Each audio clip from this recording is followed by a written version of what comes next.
explicarles un poquito cómo va a ser este año.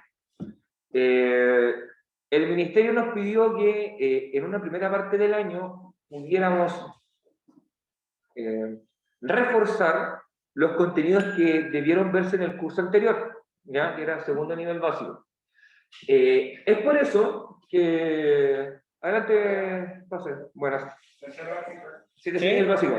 ¿Nombre? ¿Tu nombre? Claudio Nolasco. Ya. Toma de gente ahí adelante, muchachos. Muchas gracias. ¿Ya?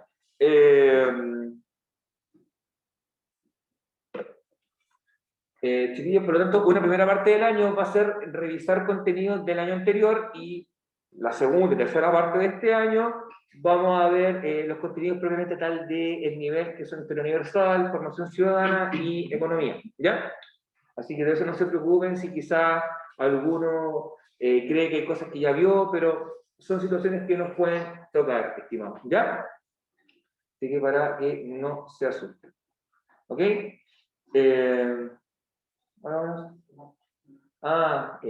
¿Tu nombre cuánto es, muchachos? Ya, se me olvidó tu nombre, chiquillo. ¿Ya? Yo soy el profesor de sociales nuevo, ¿ya? Profesor Sebastián, mucho gusto. ¿Ok? Entonces, estimados, ¿cómo vamos a trabajar? ¿Ya? Yo esta clase, después de que terminemos la jornada, la voy a hacer llegar de todas formas a su grupo de WhatsApp en formato imagen, ¿ya? Para que ustedes puedan leerla con más tranquilidad, con más calma, entendiendo que quizá con la mascarilla no se me va a entender del todo bien, ¿ya? Y si nos alcanza el tiempo, poder explicar la guía, si no la dejaríamos para la próxima semana, ¿ya? No obstante, chiquillos, tienen que de todas formas tener en su cuaderno anotada la materia, ¿ya? Si les resulta complejo porque quizá avanzo muy rápido, lo que pueden hacer es ponerme atención ahora y después ustedes en su cuaderno anotar un resumen o síntesis de aquellos contenidos que veamos hoy día, ¿ya? Si hay cualquier duda, la escriben en el chat y para que el educador PIE me la haga a mí, ¿ok? Bien, sin más preámbulo ni estirar el chicle, comenzamos. Ok. ¿Cuáles son los antecedentes de la conquista de América? Hola, buenas tardes. Pásame, muchachos. ¿Su nombre? Ahí toma asiento, muchas gracias. Vuelvo a repetir lo mismo. Si puedes tomar apuntes, lo haces, ¿ya? Igual yo voy a enviarlo en formato foto para que tú lo puedas leer con más detenimiento y quizá ahí después tú tomar tus apuntes en tu cuaderno, ¿ok? Ya. Entonces, para entender los antecedentes de la conquista de América a nivel europeo, tenemos que, en un primer término, pensar en la caída del Imperio Romano de Oriente, o el Imperio Bizantino, en el año 1453. ¿Ya? ¿Por qué es importante, me dirán ustedes? Es importante, chiquillos, porque ahí estaba una ciudad clave que se llama Constantinopla. La ciudad de Constantinopla era la puerta de entrada entre Oriente y Occidente, entre Europa y Asia. Por lo tanto, cuando esta ciudad cristiana cae en manos de los turcos, que eran musulmanes, se bloquea el comercio, es decir, los productos que venían desde Oriente, desde China, desde India, no logran llegar a Europa. Y eso hace que la actividad comercial caiga. Y obliga a los países europeos a pensar en un nuevo camino para llegar a Oriente, para llegar a China, a India, que eran los lugares que les importaban. Y usted me podrá decir, profe, ¿por qué? ¿Por qué eran tan importantes? La razón es súper simple. Ahí, en esos lugares existían productos de lujo, productos que la gente europea de clase alta quería obtener: porcelana, seda, especias, o sea, condimentos. Los condimentos eran tan importantes en esta época, mis estimados estudiantes, que tenían un precio igual al oro. Por ejemplo, 1 kilo de pimienta equivalía a 1 kilo de oro. O sea, eso es, a ese nivel de importancia tenía para la sociedad y para la economía, ¿ya? Y cuando cae el Imperio Bizantino, esto ya no se puede hacer, no se puede comerciar como normalmente se hacía. Es en este punto donde toma importancia un país llamado Portugal. Portugal es un país que está mirando hacia el Océano Atlántico, lo vamos a ver probablemente en la próxima diapositiva, en un mapa, que Portugal mira al Océano Atlántico, ¿ya? Por lo tanto, los portugueses, ¿qué es lo que hacen? Comienzan a navegar por el Océano Atlántico bordeando la costa de África. Sistemáticamente en el tiempo, o sea, en forma progresiva, van avanzando hasta que Bartolomé Díaz llega al Cabo de Buena Esperanza, o llamado también en la actualidad Ciudad del Cabo, Sudáfrica. ¿Ya? Y logran ahí pasar de la parte atlántica hacia la parte del Océano Índico, ¿ya? Que recibe su nombre por la India. Y hasta que, posteriormente Vasco de Gama logra llegar a la zona de Calicut en India y a Goa, que eran dos ciudades clave para el comercio. ¿Por qué es importante esto? Porque demostró que existía otro camino para llegar a la India. No teníamos por qué seguir un camino vía terrestre, sino que ahora podíamos llegar vía mar bordeando África. Y eso permitió que nuevamente el comercio floreciera en Europa y que los portugueses evidentemente se llenaran de dinero. ¿Por qué? Porque como ellos iban a la India y traían los productos, los vendían al precio que querían, ¿ya? Y un tercer antecedente es la reconquista del reino de Granada por parte de los reinos de Castilla y Aragón. ¿Ya?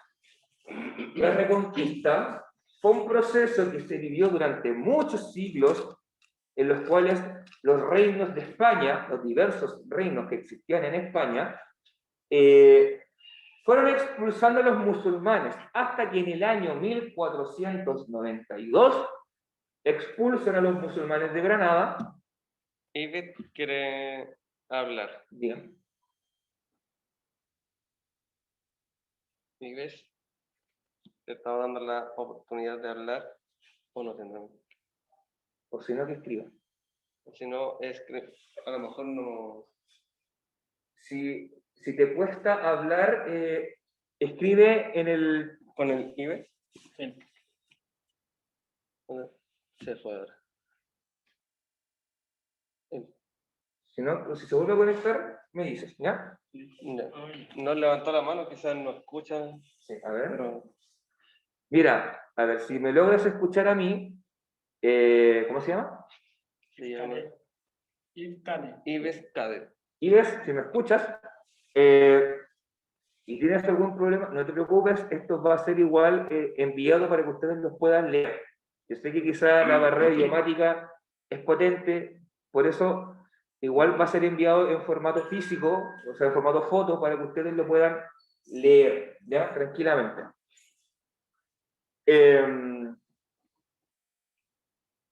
Entonces, el proyecto, los reyes de España, Fernando e Isabel, logran, expulsan a los musulmanes de Granada, en España, y ahí pueden enfocarse en el proyecto colombino. ¿Qué fue el proyecto colombino? Es el proyecto de Cristóbal Colón para llegar a la India. Él decía que navegando hacia el oeste, es decir, atravesando el Océano Atlántico, íbamos a llegar a la India. Esa era su teoría, y los reyes de España le dicen, hágalo. Y ahí ocurren los 4 viajes de Colón, que los vamos a ver en la diapositiva subsiguiente. En esa imagen se ven las exploraciones portuguesas. Si ustedes se dan cuenta, aquí está la península ibérica, donde está el puntero del mouse, y este cuadrado más pequeñito, ahí se encuentra Portugal. De hecho, vamos a ver si lo podemos pintar. En caso de que no... ¿Ya? Ahí está Portugal. Y desde allí comenzaron las exploraciones de Portugal. ¿Ya? Aquí está el Cabo de Buena Esperanza, o Ciudad del Cabo, de hecho, está en inglés, ¿ya? Y aquí está Calicut y Goa. Si ustedes se dan cuenta, los portugueses lograron llegar a la India de esa forma. Antes, el comercio pasaba por acá. Aquí está Constantinopla, y el camino era de esta forma. No por el mar, sino que así. O en su defecto, subiendo por acá y saliendo por detrás. Ustedes lo podrán decir, pero profesor, es más rápido por tierra, porque la distancia se ve más corta. El problema es que en ese lugar hay desiertos, hay fríos donde te pueden morir congelados sin ningún problema, y el trayecto a pie es mucho más demoroso que moverse en barco. Y además el volumen de carga que puedes transportar es mayor. Por eso fue tan importante la exploración de Portugal. En esa imagen tenemos los viajes a través del Océano Atlántico. Tenemos los viajes a través del Océano Atlántico de Cristóbal Colón. Fueron 4 viajes en total. El primero en 1492 y el último en 1502. Perdón. Entonces yo... lo interesante es que Colón en su tercer viaje en 1498, Colón llega a las costas de Venezuela. Y de hecho, fue la primera vez que Colón ve suelo continental, o sea, continente americano como tal. Porque los 2 viajes anteriores habían sido a través de las Antillas, de las islas que se encuentran en el medio del Mar Caribe. ¿Ya? Y en su último viaje, en 1502, Colón bordea la parte de la costa centroamericana, ¿ya? En países como Guatemala, Nicaragua, El Salvador, Panamá, Costa Rica. ¿Ya? Entonces, ahí ustedes se dan cuenta, esos son los viajes de Colón. Colón murió creyendo que había llegado a la cercanía de la India. Dijo, estamos cerca de Japón, estamos cerca de China, estamos cerca de la India. Y él murió pensando que eso era verdad. Hasta que décadas después, un navegante italiano, Amerigo Vespucci, recorre las costas del continente y dice, señores, esto no es ni por si acaso las cercanías de la India. Esto es un nuevo continente. Y por eso nuestro continente recibe el nombre de América, por Amerigo Vespucci. ¿Ya? Bien. Ahora, ¿qué ocurría mientras tanto en el mundo americano? ¿Ya? Tenemos la existencia de imperios como el imperio azteca y el imperio inca. También quedaban los restos o vestigios de civilizaciones como la maya en Centroamérica. ¿Ya? ¿Qué características en sí tenían estas civilizaciones y estos imperios? En términos generales, podemos resumirlas en 3 elementos. Eran politeístas, lo que significa que creían en varios dioses. ¿Ya? Y estos dioses tenían características particulares. En un primer término, eran dioses que estaban centrados en la naturaleza. La vida, la muerte, la vegetación, la fertilidad, la lluvia, en fenómenos naturales. Y a su vez estaban basados en oposiciones, en opuestos. La vida, la muerte. El día, la noche. ¿Ya? El sol, la luna. A las civilizaciones prehispánicas que existieron en América. ¿Por qué? ¿Por qué los dioses eran así? Simplemente buscaban dar explicación a muchos fenómenos que se generaban en la vida diaria de las personas. Y como no existía una explicación certera, lo más simple era decir, lo hizo un dios, o es acción de un dios. ¿Ya? También fueron sumamente desarrollados, no fueron un pueblo, como se plantea coloquialmente, pueblos incivilizados, pueblos bárbaros que estaban en un atraso importante. Todo lo contrario, fueron sumamente desarrollados. Como ejemplo, los mayas conocían el uso del cero. En los números romanos, por ejemplo, que Roma fue un gran imperio, una gran civilización, no existe el cero, la idea del cero. Esa idea la introdujeron los árabes cuando llegaron a España.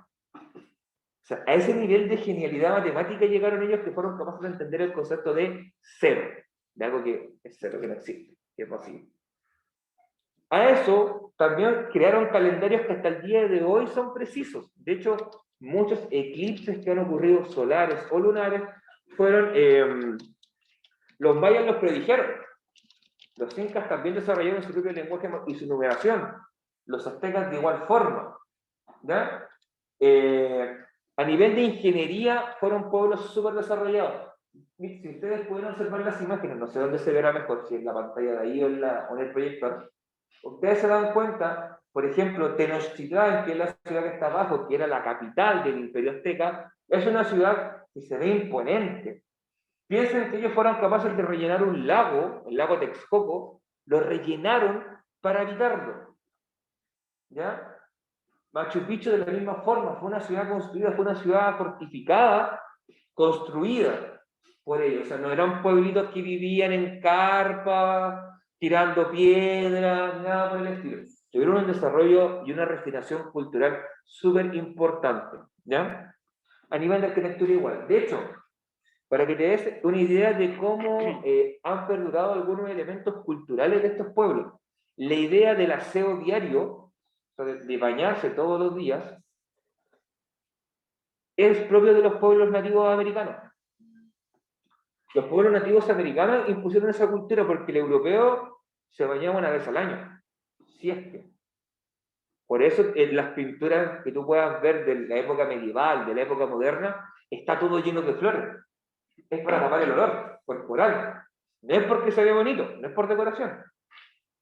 Ellos cuando llegaron y encontraron que nosotros, los americanos, los nativos de acá, nos bañábamos todos los días, pensaban que estábamos enfermos. Porque para ellos el bañarse era un signo de enfermedad. Y eso te demuestra que nosotros fuimos capaces de exportar esa práctica cultural al mundo. Como es el aseo diario. ¿Ya? Bueno, también desarrollaron muchas ciudades, como se puede ver en los ejemplos. Ahora bien, para no hacer muy largo el cuento, ¿cómo cayeron estos imperios? ¿Cómo se destruyeron, se desmoronaron? Para eso, tenemos que entender algunos elementos, chiquillos. Por ejemplo, el imperio azteca cae a manos de Hernán Cortés, esa persona que está ahí arriba en la imagen. Y el imperio inca cae en manos de Francisco Pizarro, la persona que está abajo. Ahora bien, los aztecas caen principalmente porque los pueblos vecinos a ellos salieron en su contra. Y ustedes podrán pensar por qué lo hicieron si son pueblos vecinos. No debiesen llevarse mal. Pues se llevaban bastante mal porque los aztecas tenían una costumbre que se llamaban las guerras floridas. Las guerras floridas era una guerra donde yo incursionaba en un pueblo vecino, raptaba gente y esa gente la ocupaba para sacrificios humanos. Tú entenderás que si una persona entra, se rapta a tu familia y la ocupa para hacer un sacrificio a un dios, no va a ser tu amigo probablemente y va a querer venganza. Eso pasó. Llegó Cortés, les dio la oportunidad de poder vengarse y estos pueblos vecinos aprovecharon la situación y se vengaron y ayudaron a que este imperio azteca fuera destrozado. Pero lo que no pensaron fue que Cortés los iba a traicionar y también los iba a conquistar. Y de esa forma cae el imperio azteca y sus pueblos vecinos y se termina formando el virreinato de Nueva España. Y este proceso de conquista va avanzando hacia el sur, por América Central, llega a la zona de hoy en día de Venezuela, Colombia, y de ahí Francisco Pizarro parte de Ecuador, llega al Perú y aprovecha la guerra civil que existe entre los hermanos Atahualpa y Huáscar, que eran los hijos del último emperador, aprovecha esta guerra civil y se mete entre medio, los vence a ambos y se convierte de esa forma en el nuevo gobernante de los dominios que alguna vez fueron del Imperio Inca, formando el virreinato del Perú. ¿Y qué viene de abajo de Perú? Chile. Cuando llegaron los conquistadores al Perú, ellos escucharon muchos relatos de los locales que decían, hacia el sur hay mucha riqueza. El conquistador que quería plata, que quería hacerse millonario, dijo, esta es la mía, me voy para el sur. Y así fue como llegaron a Chile. Y se encontraron con que en Chile no había nada. Había cobre, pero el cobre no era valioso. El oro y la plata que había acá era mínima y no era de la calidad de la que existía en Perú, en Bolivia o en México.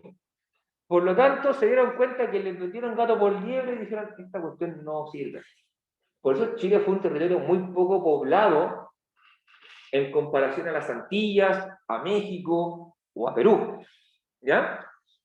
Cualquier duda que tengan, estimado, no duden en interrumpirme, chiquillos, los que están en forma virtual y los que están acá en clase. ¿Ya? Ahora, si están metidos en el cuento, me dicen al tiro que pongo a contar cuentos. ¿Ya? Bueno, ahí hay unas imágenes del Imperio Azteca y del Imperio Inca. ¿Ya? Necesitan, esta se ve mejor allá. El Imperio Azteca es lo que está en verde, ¿ya? Ahí se ve la ciudad de Tenochtitlán y se dan cuenta que al lado hay como, una pequeña forma azul. Ese es el lago Texcoco. Dentro de ahí se construyó Tenochtitlán. Dentro de ahí está Ciudad de México, la capital actual de México. Y cada año se va hundiendo unos cuantos metros. Porque el lago está siguiendo. Es como que tú hicieras un relleno en un lago, echaste tierra, formaste ahí, aplanaste, construiste una ciudad y eso empezó a ceder y cada vez se va hundiendo más. Y ahí tenemos el Imperio Inca, que si ustedes se dan cuenta llega hasta Ecuador, quizá la parte sur de Colombia, norte-sur, suroeste, sí, suroeste de Colombia, Ecuador, Perú, Bolivia, Chile y Argentina. Usted me dirá, profe, ¿qué son esos nombres de Chincha Suyo, Antisuyo, Constituyo y Coya Suyo? Esos son los nombres que le daban los incas a las 4 divisiones territoriales de su imperio. ¿Ya? Pero no se preocupen de eso, Imperio Inca. Era súper grande. De hecho, ellos desarrollaron muchas redes de caminos. Ellos fueron considerados los romanos de América por el desarrollo a nivel de caminos, carreteras. Ellos tenían una práctica muy particular que era la de la ruta del Inca, el camino del Inca, donde ellos tenían tambos que eran como puestos de llegada. Si viajas por la carretera, imagínatelo como una bencinera donde tú llegas a repostar benzina. Pero en cambio de repostar benzina, la persona que llevaba el mensaje llegaba ahí, descansaba, le daba el mensaje a otro mensajero y se salía corriendo. Y así eran capaces de recorrer cientos de kilómetros en muy poco tiempo. ¿Ya? Eso en cuanto a nuestro querido Imperio Inca. Que por si acaso en Chile llegó hasta la altura del río Maule. ¿Ya?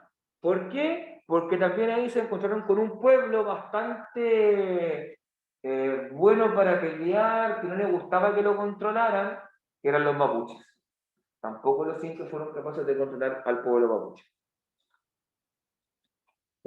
Este cuadro sí o sí, yo creo que no es bueno que lo escriban, porque es mucho.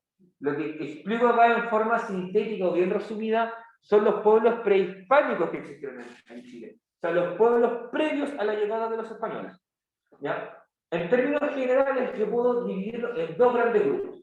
Hay unos que están en un nivel arcaico, que es un nivel bien básico, donde la característica principal es que eran nómades, es decir, no tenían un hogar fijo y vivían de la cacería de animales y la recolección de frutas, granos y otras hortalizas, ¿ya?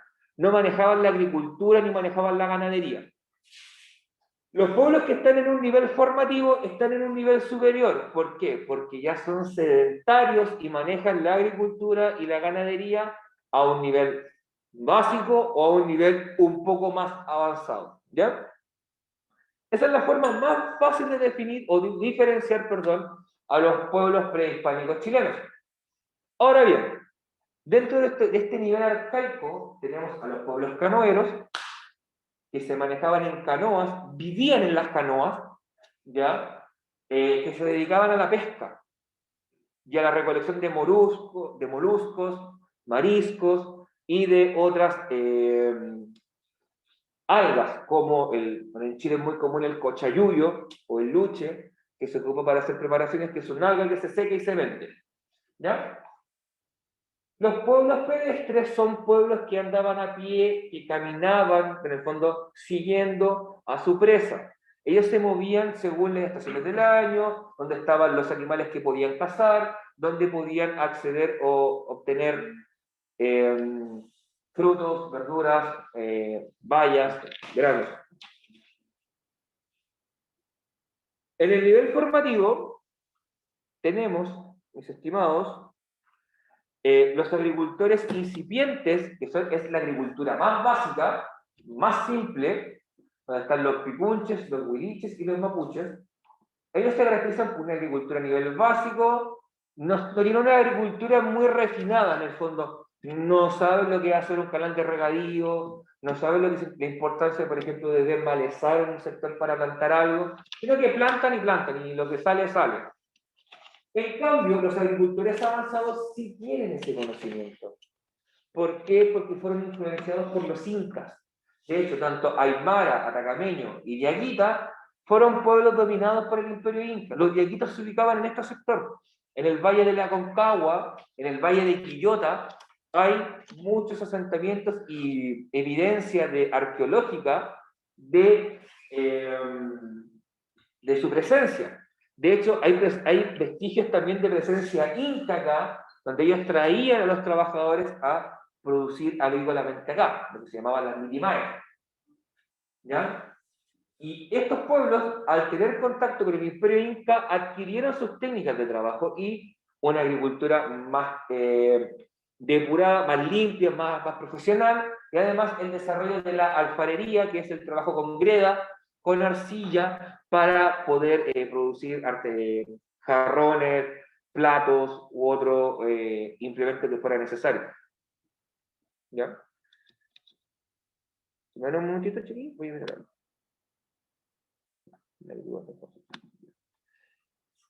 En este mapa, que quizás aquí no se ve muy bien, lamentablemente, porque es un mapa muy grande, este mapa presentaba la diversidad de pueblos indígenas que existen en Chile, o que existen en Chile antes de la llegada de los españoles.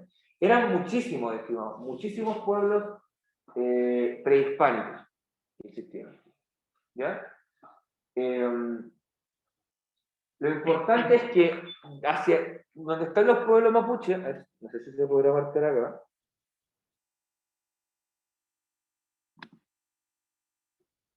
Un momentito. No sé si se logra ver, pero aquí está el límite norte de los mapuches y aquí está el límite sur de los mapuches. ¿Por qué es tan importante ese límite? Porque hacia el norte, todos los pueblos que existieron hacia el norte fueron absorbidos y prácticamente desaparecieron cuando llegaron los españoles. Quedaron en muy poca cantidad, algunos quechua, algunos aymara. Hacia el sur, este proceso se da a finales de los 1800, porque fue en esa época que el sur de Chile se coloniza, donde llegaron migrantes alemanes, llegaron migrantes croatas, serbios a Punta Arenas y zonas cercanas. ¿Ya? Entonces, es por eso tan importante, porque el mapuche sirvió como una especie de tapón que contuvo al español y no le permitió seguir bajando, destruyendo o, mejor dicho, aniquilando al resto de pueblos nativos. ¿Ya? Ahora bien, en el caso de nuestro querido Chile, ¿qué pasó? Bueno, ahí hay dos personajes, Diego de Almagro, Pedro de Valdivia. ¿Ya? Diego de Almagro fue el que hizo la primera expedición hacia Chile, que fue una expedición que fracasó principalmente porque eligió cruzar la cordillera de los Andes, atravesarla y pasar por el otro sector y después devolverse nuevamente. Ese cálculo errado le costó que se le murieran todos los animales de carga y gran parte de la gente que lo acompañaba, porque no iban preparados para enfrentarse al frío que existía en la cordillera. De hecho, piensa que hoy en día es riesgoso ir a la cordillera sin estar preparado, porque te puedes morir de frío fácilmente en un par de horas o en unas cuantas horas.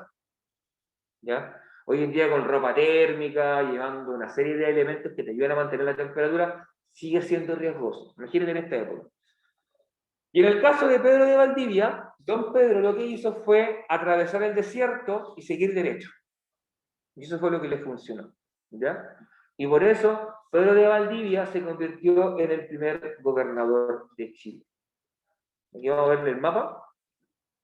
En los mapas se ven las rutas. La que está en color verde fue la que siguió Diego de Almagro. Entonces, si ustedes se dan cuenta, se pueden observar, de acá.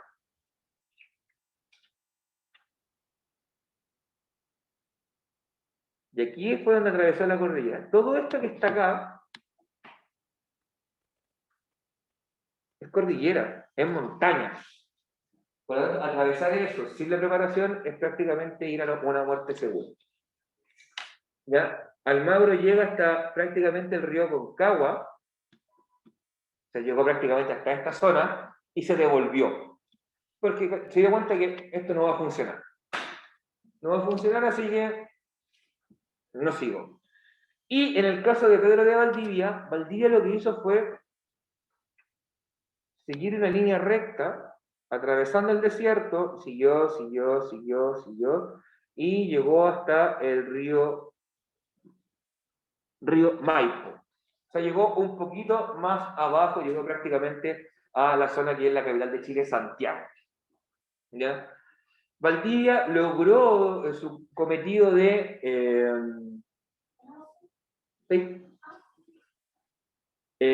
Valdivia logra su cometido de asentarse en Chile, convertirse en el primer gobernador de Chile y comienza un proceso de crecimiento en las ciudades. Surgen ciudades como Valdivia, Imperial, La Serena, la misma Santiago, que fue quemada 3-4 veces antes que él muriera. Y de ahí pasamos al siguiente punto, que esta diapositiva sí les voy a pedir que la copien. ¿Ya? Así que abran su cuaderno y la copian. ¿Ya? Por favor, porque a partir de esta diapositiva va a surgir la pregunta esencial, que es la pregunta que ustedes van a tener que resolver. ¿Ya? Así que tómense su tiempo, háganlo como les sea más cómodo. Si les acomoda trabajar con el cuaderno acostado. Si les acomoda trabajar con el cuaderno en vertical. Si quieren, se guían con este esquema que se ve mejor que el de allá, porque el de allá lamentablemente no quedó muy bien, digamos, encuadrado pero que lo manejamos, así que no me lo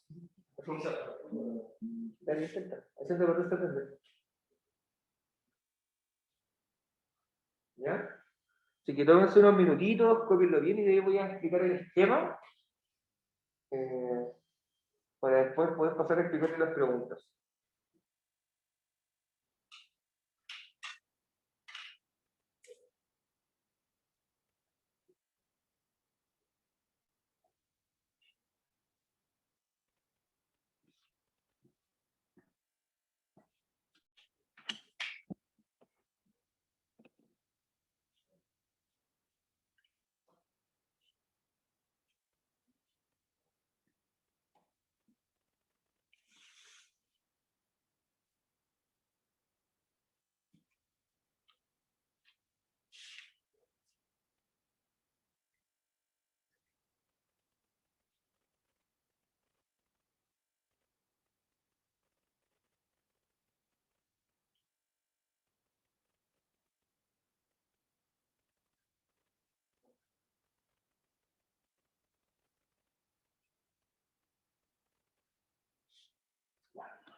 Quedan 10 minutos.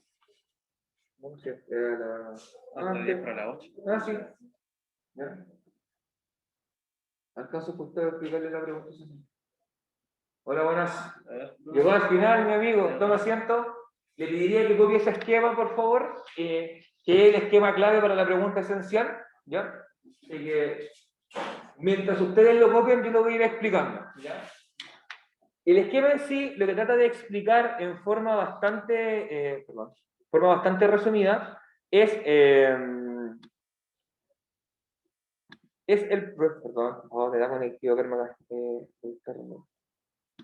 Es explicar el proceso de conquista. ¿Ya? La conquista de América tiene un componente biológico. ¿Qué significa eso?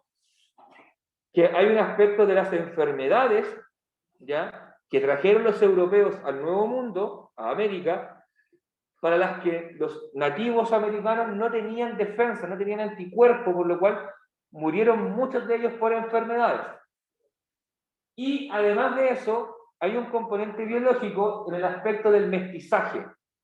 Recuerden que todos nosotros somos mestizos, en mayor o en menor medida. Todos vamos a tener alguna ascendencia indígena y una ascendencia probablemente de otra nacionalidad. Eso ya es un mestizaje. Por eso, aquí nadie, de hecho, nadie puede decir que es una persona de raza pura, de raza superior.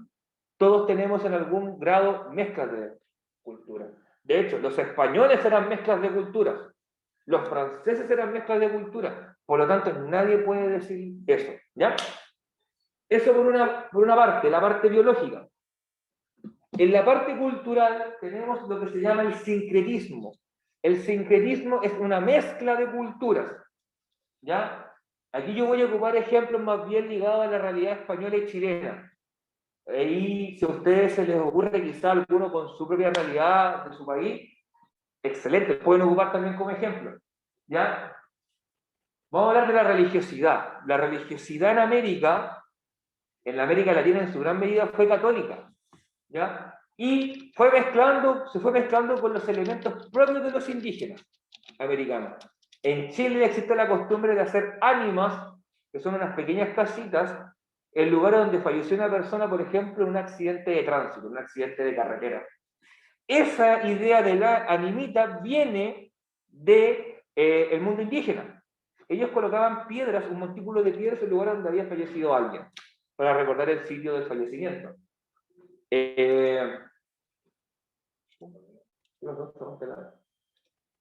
Ya, por mientras vean allá. ¿Qué ha pasado? Compartir pantalla. Ahí sí. ¿Ya? El lenguaje, por ejemplo, en el caso nuestro, palabras que los nombres de los lugares, muchos nombres de lugares, como Quillota, es una palabra de origen indígena y que la apropiamos.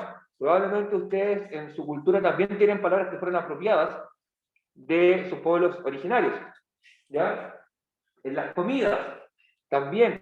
Recuerden, por ejemplo, que en América el cerdo, el vacuno, la vaca, la gallina no existían, fueron traídas por los europeos. Por lo tanto, toda comida que lleve esos alimentos probablemente es una mezcla de culturas que se mezclaron con los productos propios que tenían en su lugar de origen, las vestimentas de la misma forma. Y también a nivel político, cabe destacar que Chile se convierte en una capitanía general. ¿Y qué es una capitanía general? Es una zona de frontera, es un límite, en este caso entre los dominios españoles y el pueblo mapuche. ¿Su nombre, compañero, cuál es? ¿Cómo? ¿Su nombre? Ya, no ahí. Ahí ayúdalo, por favor. Ya, estimado, ¿le puedes sacar una foto a la pantalla? Para que tenga los apuntes y después lo pueda anotar. Sácale una foto, ahora. Porque vamos ahora a explicar la pregunta esencial, la pregunta clave. ¿Ya? ¿Cómo? Ahora sácale la foto. ¿Ya? Acérquese un poquito, sí, acérquese un poco. ¿Ya? Ahí usted, eso, si se acomoda ahí, le saca las fotos, porque yo voy a explicar ahora la pregunta que debiesen responder, ¿ya? Y ahí para que podamos terminar la clase.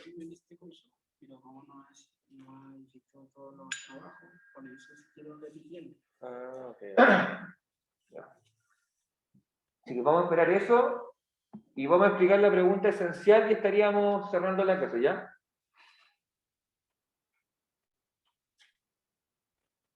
De todas maneras, igual voy a mandar en formato foto la clase para que puedan colocarse al día después, porque recuerden algo, estimados, también va para los que están en su casa, o en forma virtual.